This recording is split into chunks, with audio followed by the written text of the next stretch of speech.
오늘 저에게 주신 하나님의 말씀은 구약성경 잠언서 22장 5절 말씀입니다.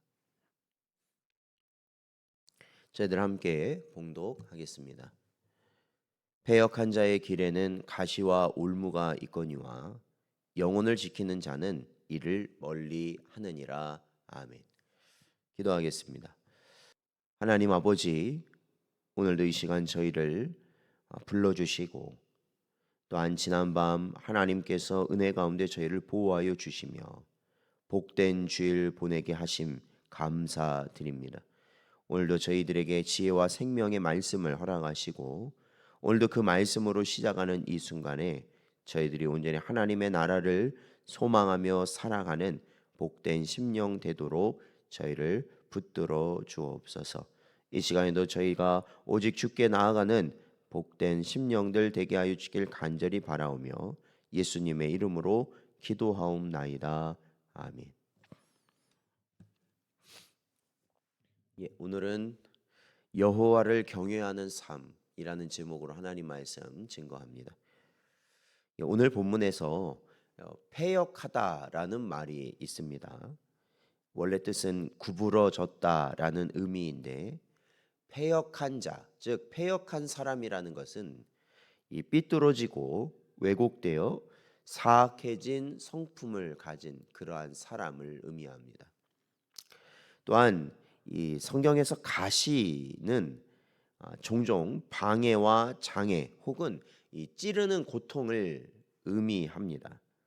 올무란 덫으로서 그 길에 가시와 올무가 있다는 표현은 곧 새나 짐승이 덫에 걸려 갑작스럽게 사로잡히는 것처럼 갑작스런 멸망에 처한다라는 것을 의미합니다.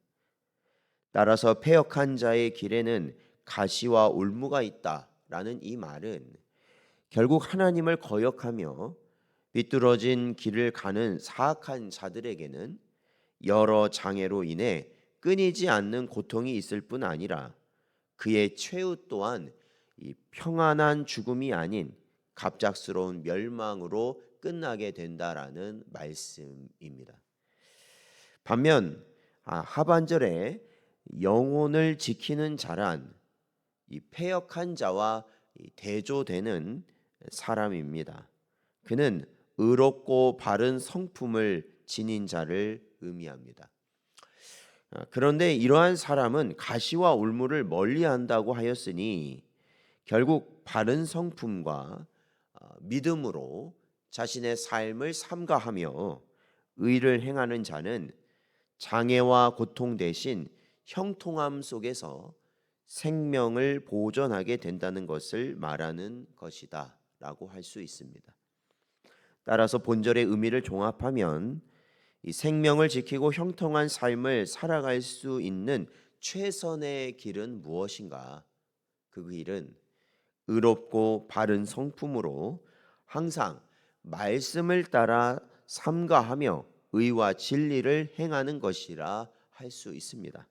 다시 말하면 여호와 하나님을 경외하는 신앙이야말로 이 형통한 삶을 사는 원리라고 할 수 있습니다.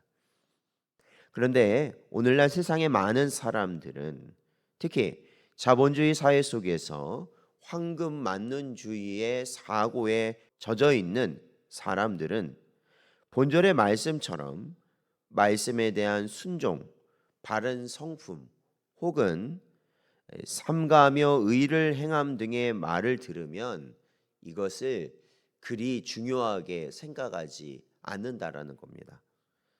왜냐하면 오늘날 이 현대 사회가요, 사실 이 하나님의 존재를 인정하는 것보다는 과학 기술과 같은 것을 또한 발달된 이 사회를 바라볼 때 하나님을 믿고 또한 순종하고 우리가 말씀대로 살아야 된다, 이러한 것에 별로 사람들은 관심을 두지 않기 때문에 그렇습니다.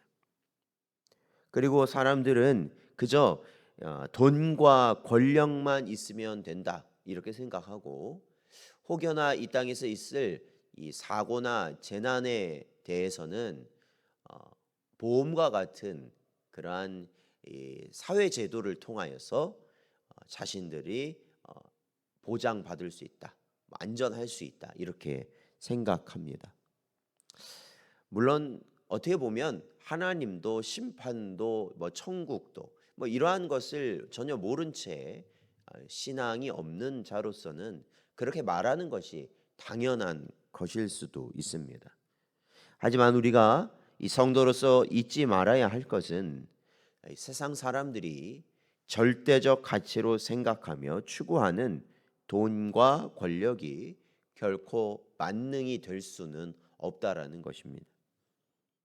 왜냐하면 이들 자체가 사고나 위험으로부터 근본적으로 우리를 지켜줄 수가 없기 때문에 그렇습니다.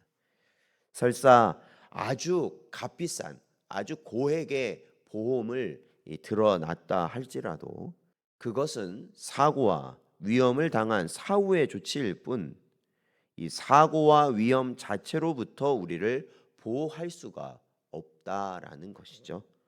그리고 궁극적으로 하나님의 심판과 영원한 멸망 앞에서 우리를 보존하고 구원할 수 있는 방편은 이 세상에 단 한 가지도 없다는 것이 사실입니다.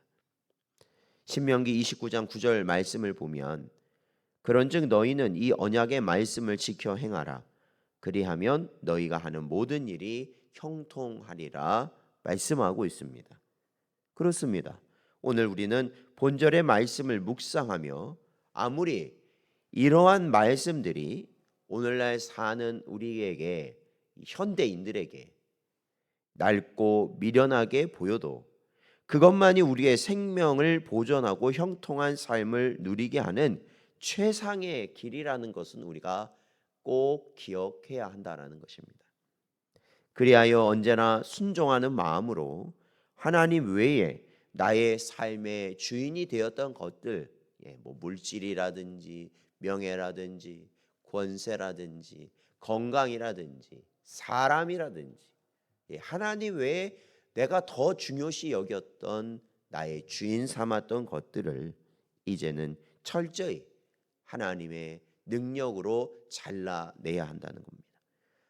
참된 회개가 이루어지는 삶이 돼야 된다는 것이죠. 그러므로 하늘의 것을 소망하며 십자가의 길을 걸어가신 주님을 우리는 따라가야 하는 것입니다. 그러므로 하나님을 좇으며 삼가는 자세로 의와 진리를 행함으로 사는 것에 힘쓰는 여러분 되시길 바랍니다. 이러한 삶이야말로 금생에서 형통한 삶을 사는 것은 물론이고 생명을 보존하고 내생에서도 영원한 생명을 얻는 자들의 삶이 될 것입니다. 오늘도 주신 이 말씀을 붙들고 우리가 오직 여호와 하나님 한 분만을 경외하는 것이 가장 형통하고 복된 삶을 사는 길이라는 것을 깨달으시고 이 땅을 살아가시고 또한 내 생을 기대하시며 언제나 살아갈 수 있는 여러분 되시기를 주의 이름으로 축원드립니다.